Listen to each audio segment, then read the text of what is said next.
There's that rooster crow. Right when I click the on button there. So, hello everybody. How are you guys doing?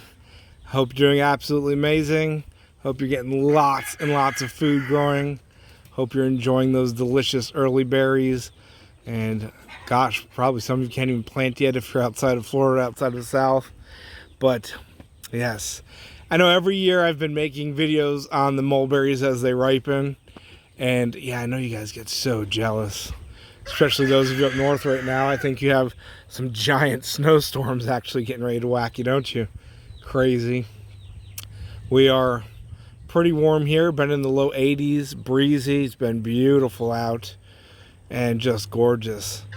And of course, right here, you already know if you've seen the heading. Look at that. Don't mind my filthy hands. It's been a long day of working. And these are little mulberries. They're very tiny, this variety. It is not a big variety. But let me tell you what. Where was I? Had to pause that for a second. But these are absolutely delicious. This, of course, is the Maui mulberry. It's a dwarf mulberry. Super low chill, so it, opens up. Look at all that growth there. That's already a 1.5 feet of growth on there. One of the very first mulberries to open up for me. It has little tiny berries. Little tiny. But the flavor on these is absolutely just delicious. There's a beautiful big berry. That's a big one. This is one of the best tasting small berried mulberry varieties that I've ever found. Just truly delicious. Very early. Here we are, the end of February. And they've actually been ripening up for about 2 weeks now. I just haven't gotten along to make you guys a video. And just delicious. I can just sit here, gosh, all evening and eat these. And it's a dwarf mulberry, of course. But dwarf and mulberry still means they get good size. This tree is about 12 feet tall.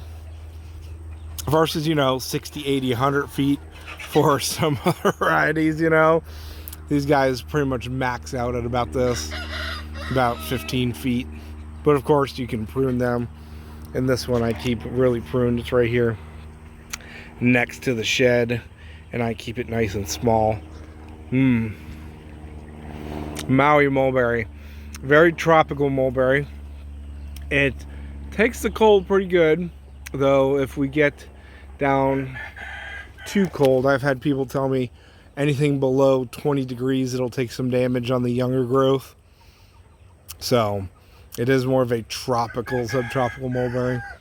But I mean, most people aren't really getting below 20 degrees. And if you do, that's just the young growth. Mulberries are so vigorous, it doesn't really matter. They can use with a bit of a whack back, But just delicious. Beautiful sunset behind me. Delicious mulberries. This Maui has the best super little berry flavor of the little tiny mulberries. And I'm not sure if it's just a selection of, like the dwarf mulberries. I'm guessing it is. It's a dwarf mulberry. But I've got several varieties of dwarf mulberry, in parentheses there. A variety called thimble. I have this. And I'm guessing they're all just seedling selections that people have gotten over the years. But they do taste really different. The only other one that I really have that's small like this is thimble. And thimble is a little later and more cold tolerant than this Maui. And the berries are not as flavorful, but a little more sweet. Where Maui has much more flavor, but less sweetness. If that makes sense to you guys, But anyway, I love you guys. Grow food, grow mulberries. They're super easy to grow. Maui is small enough that it can be grown in pots anywhere, and it's super early, super productive, and has a good season of about 1.5 to 2 months on it. So I'm gonna keep it nice and short, guys. Grow food. Mwah. Love you guys. Thank you for watching. Thank you, thank you. The world's gone crazy, so you know, go crazy and grow some mulberries. Right? Just keep on growing food, guys. Stick it everywhere, including in your mouth. What? Maui mulberry. Oh yeah.